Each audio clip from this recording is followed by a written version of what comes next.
Hey, what's up, you guys? Welcome to a new episode of Power Rangers Review. I'm James, and this week I am bringing you the review of Power Rangers Time Force Season 9. This was adapted from the Super Sentai season Mirai Sentai Time Ranger. This season had, Power Rangers season had 40 episodes. It aired between February 3rd, 2001 to November 17th, 2001. Like always, I have my notes for this. So yeah. This season we have would probably have to be up there. Maybe my top 10 favorite seasons if I actually had to do with Power Rangers. I might actually have to, not for Power Rangers. Well, yeah, for Power Rangers. I would have to say it was one of my favorites. I actually liked Time Force. This season we have the Ranger team consisting of 6 people. Let's go back to the episodes. We're still in the rut of 40, in the average of 40 episodes so far. So that's, again, you'll start to see it'll start to decline after a while. Now back to the Ranger team. With Time Force Red. Now the whole concept of this season is time travel. It starts out in the year 3000 where time travel is illegal, I think. I don't really remember the basis of the American version. I haven't seen Time Ranger, so I don't remember. All I know is that the pink, blue, yellow, and green are from the future. And they go back to the year 2001 because a villain named Rancic and his daughter fled from the future to go back to before the Time Force was ever created, so he could rule the world and be the ruler of the world. But he didn't realize that he was followed, so yeah. We have time traveling Power Rangers this year, which was pretty cool. Now let's get started with the Ranger team. Now, like I said, they're from some of the characters are from the future. Well, Time Force Red is actually there's two main people that are Time Red. We have the first person is Alex, which we see in episode 1, but he fought Rancic and he lost. And at that time during the filming of Power Rangers, like in these years, they actually pretty much presumed he died. He pretty much looked like he died, pretty much. So after Rancic did that, he fled to the past. Pink, blue, yellow, and green chased after him, and that's when they find Alex's descendant, because they actually find out that in order to unlock the Chronomorphers, which is the morphers of this season, they actually need a DNA sample of the Red Ranger. But since Alex is dead, they have to find Alex's ancestor, which comes in the form of Wes. He's kind of like a laid-back guy. He's rich, which is the reason why he likes to try to do things for himself, because he doesn't want everyone to know that even though he has money, he doesn't need it to do stuff. And he was actually really excited to become a Ranger. Well, when he was first introduced, yeah, it took him a while to actually get on the team, because the Pink Ranger did not want him on the team. All she wanted him to do was unlock the morphers. But eventually, she warmed up to him and allowed him on the team. So he was the Red Ranger since episode 2 to episode 29 until episode 28 is when you actually find out that Alex is still alive. So he decides that he should take his rightful place as the team leader. So he becomes the Time Force Ranger again for episodes 29 and 30. But everyone else just couldn't handle it, and they liked Wes better. Even Pink, who was at the time Alex's fiance. So, but throughout the series, throughout the time she got feelings for Wes. So she just couldn't stand Alex, especially when he was commanding the leadership. So he realized that he doesn't belong there. Wes was the leader for them, so he gave the powers back to Wes in episode 30.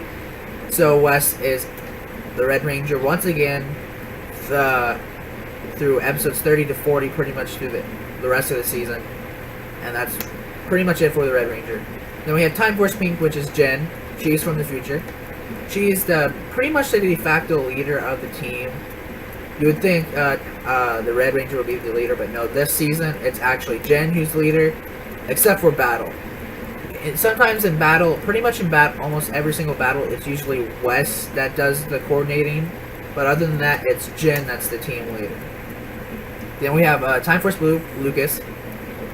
He's also, like I said, pink, blue, yellow, and green are from the future. So, Time Force Blue, Lucas. We have Time Force Yellow, Katie. She has abnormal strength. I mean, crazy. Then we have Time Force Green, Trip. He is an alien from the future. He has this little green gem in the middle of his forehead that he can see into the future, I think. And he has also green hair. I thought Trip's character was pretty cool. And then later on, in episode 13, Eric introduces a new... in episode 12, Eric is introduced. We find out that he was Wes's friend growing up, but because of Wes's money, he thought that Wes didn't have to do anything to get anything, so he became bitter towards him. So they're kind of frenemies. But then when he finds out that Wes was a Time Force Ranger, he wanted the same power. So in episode 13, he was able to gain that power in the form of quantum power. So he becomes the Quantum Ranger. And he's a Quantum Ranger from episode 13 to 40 throughout the whole season. Like in the Time Ranger season, originally Eric was supposed to die at the end of the season. But of course that did not happen. And I'm glad they did. Because at the end, it's like Eric is pretty cool. Let's see. Episode 36 of Time Force was dedicated to Toy Trang, who played the original Yellow Ranger, Trini. This is when we find out that she passed away because of a car crash, which is sad. It's pretty sad. So this episode was dedicated to her, so that was pretty good. And I didn't learn this information until later on, way later on in my life, maybe a few years ago. I was really shocked. Also in the series, we have a group of humans, of course, from the past. It's kind of like its own private sector of Wes's father. He created the Silver Guardians, which is kind of like a special task force, which is led by Eric, who Eric is part of. And I think he becomes the captain of the Silver Guardians after he gains the Quantum Ranger powers. I don't remember. I think he does. But Wes, I know for sure Wes becomes the captain at the end of the season. He's still at the end of the season, after everything is done, the villains were defeated and stuff. Jen, Lucas, Katie, and Trip had to go home. They let Wes and Eric keep the power, so now they're Time Force Rangers in the Silver Guardians. I did not like the thought of Wes. I did not like it when Wes joined up with the Silver Guardians. I just did not like that. I didn't like that part. But I was just glad that he was still a Ranger. That's pretty much it for that. For the villains of the season, we have Rancic, then we have Nadira, who is his daughter, and Frax and Gluto. Again, these villains are from the future, coming back, traveling to the past so they can take over the world before Time Force happens. So yeah. Near the end of the season, something that has probably never happened in the history of Power Rangers, the main villain Rancic and Nadir actually surrender themselves instead of being destroyed. So at the end, near the end, I actually started liking Rancic because he and all it took for him was to almost kill his daughter, which was what he opened his eyes. So yeah, and he actually became a pretty cool guy. Frax and Gluto is just part of like their henchmen that helped them throughout the series. Frax was destroyed. Gluto, I think, froze himself, so that was pretty good. Then another thing that we haven't seen since like probably like Mighty Morphin Power Rangers is a robot help, like something like Alpha, and this came in the form of Circuit, which is a mechanical owl that came from the future with Lucas, Katie, Trip, and Jen. He mostly liked, he was best friends with Trip. He pretty much helped the Rangers with the, like, give them information about their weapons, Megazords, the enemy that they're facing. So it was kind of like their version of Alpha. And after that, that's pretty much it for all I can say. Again, it's like, I thought it was kind of weird for the Quantum Rangers. They actually just got him the color. I thought it was weird. They just pretty much gave him a darker shade of red and called it Quantum. And called him the Quantum Ranger. I thought that was weird. But other than that, I still liked Quantum Ranger. The characters were good. The characters good. The story was actually really good. I love the story that it did. I thought it was pretty cool that a lot of these, that the 4 of the Rangers and the villains came from the future, so I thought that was pretty good. So overall, it's a really good season. I would probably have to say, if I was doing a top 10, even though there's like only like 20 epic seasons that, so far, we're currently in the 20th season, so there's not much to go through, but I would have to say, maybe if I was doing a top 10, it'll probably be up there in the top 10. I don't know for sure if it would be my top 5, but I still love this. I still love the Time Force season. It was pretty good.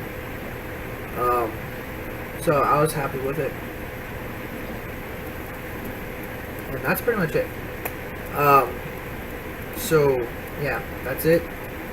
Leave down in the comments. I'll leave you at that, and I will see you next week for a new episode of Power Rangers Review with Season 10, which is, if I remember correctly, Wild Force, which I can't wait for that. So leave in the comments down below if you've seen the season. What did you think about it? What did you hate about it? Or anything about it, or anything at all. I don't really care. Like this video, share it, subscribe to my channel, like my Facebook page, and I'll see you next week.